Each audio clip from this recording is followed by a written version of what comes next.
Good morning. Today in the 12th class biology we have to study the law of independent assortment. We have seen that in the dihybrid cross we have selected two characters, and these two characters having the four contrasting features. In the NCERT book it has been given about the color of the seed and the shape of the seed. In the shape of the seed we know that dominant feature is round and the recessive feature is wrinkle, and in the that is the color of the seed, the yellow color is the dominant feature and the green color is the recessive feature.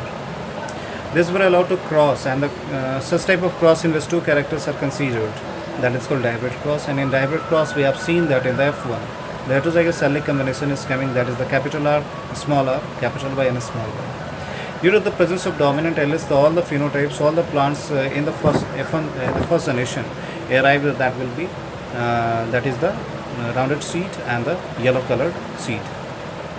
But after studying the selfing in the F1 generation, we have seen that in the F2 16 different types of allelic combination have arrived. And law of independent assortment can be derived from this F2 generation. After establishing a selfing in the first generation of the allelic combination, we have seen that 16 different types of allelic combination. It is giving us the information about that the alleles are always independent in nature. Alleles are not in tendency to bind with any different types of allelic combination. Whenever it will get the chance, it will form, it will segregate from the previous allelic combination and it will form the new allelic combination. We can see that in the F2. We have seen already that in F2, this is the Punnett square board in which the 16 different types of allelic combination it is shown. And its ratio we have obtained in this previous class, that is the 1:2, 2:2, 2:4, 1:2, 2:2, 2:1. That's like means 16 different types of allelic combination have been obtained from this F2 generation, which is referring us that alleles are independent in nature and their assortment is also independent, and this is derived and this is termed in the form of a law that is called law of independent assortment. A new topic we have to study today, that is the chromosomal theory of inheritance. Chromosomal theory of inheritance. Before that, we know that why did Mendel research that is quite successful in that era was not communicated, was not informed to the different scientific researchers, and did not so much helped to the different scientists for their research on the inheritance. So in the 1900, the communication was very less. The publishing was very less. So after the publishing of the Mendel's, after the successful research given by the Gregor Johann Mendel, due to the lack of communication, it did not reach to the different scientists for their inheritance experiment. Later on, different scientists, when get aware about the Mendel's research, they found that Mendel is saying that genes are stable units. Genes are the factors are a stable unit. They said that if it is stable, then how did variation arise in the next offsprings, in the successive offsprings? Mendel said that factors are discrete unit. Then if it is discrete unit which cannot be seen by the naked eyes, which cannot be visualized, then how this is expressing the character? So the scientists, the next researchers discovered,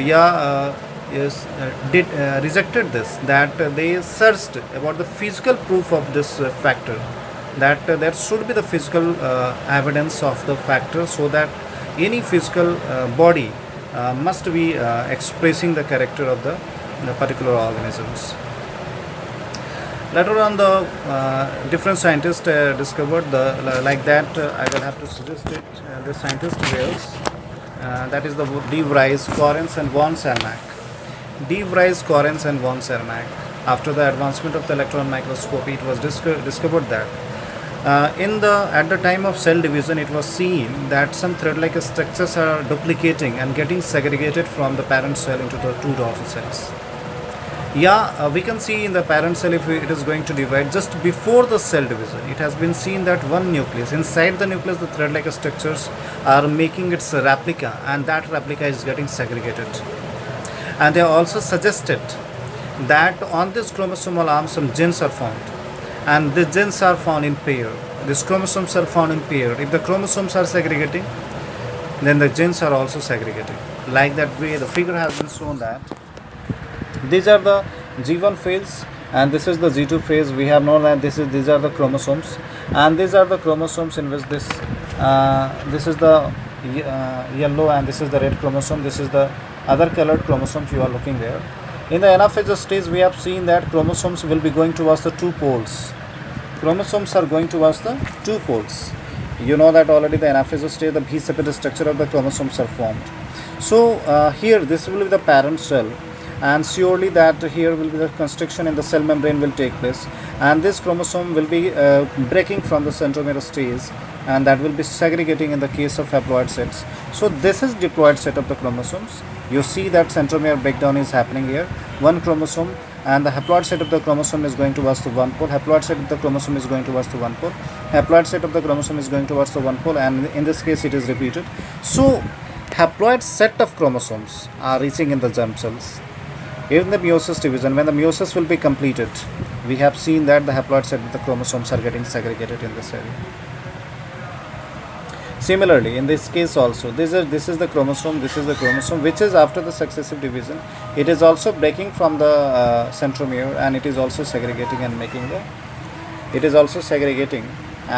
the, that is, you see it, it is also making the haploid germ cells, and these haploid germ cells will be found like germ cells. What is germ cells? You know that is the gamete cells. So the diploid sets of the gametes just before the completion of cell division, that is segregating and making the new daughter cells which have only the haploid set of the chromosomes.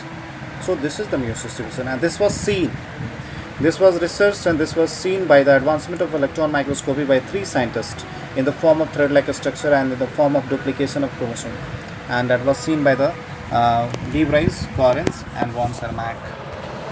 That's today's. Thank you.